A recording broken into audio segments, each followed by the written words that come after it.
Virar Alibag corridor प्रकल्पामुळे भिवंडी तालुक्यातील 14 गावातील शेतकऱ्यांच्या जमिनी बाधित झाल्या असून अत्यल्प मोबदला दिला जात असल्याच्या निषेधार्थ खासदार सुरेश म्हात्रे यांच्या नेतृत्वाखाली मानकोली ते जिल्हाधिकारी कार्यालय ठाणे असा पायी मोर्चा काढण्यात आला।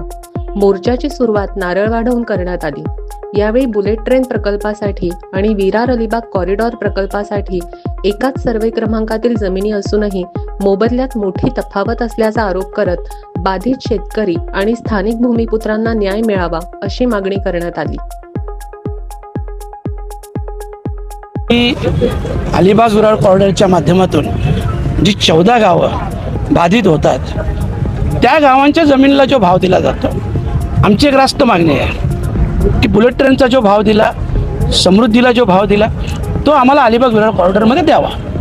आणि याच्यासाठी मी आपलं सांगतो की ज्या वेळेस महसूल मंत्री महोदयांकडे मीटिंग झाली, महसूल मंत्री महोदय हे पॉझिटिव्ह आहेत, परंतु अधिकारी वर्ग का पॉझिटिव्ह नाही हे आम्हाला कळत नाही की त्यांना नक्की काय करायचं आहे।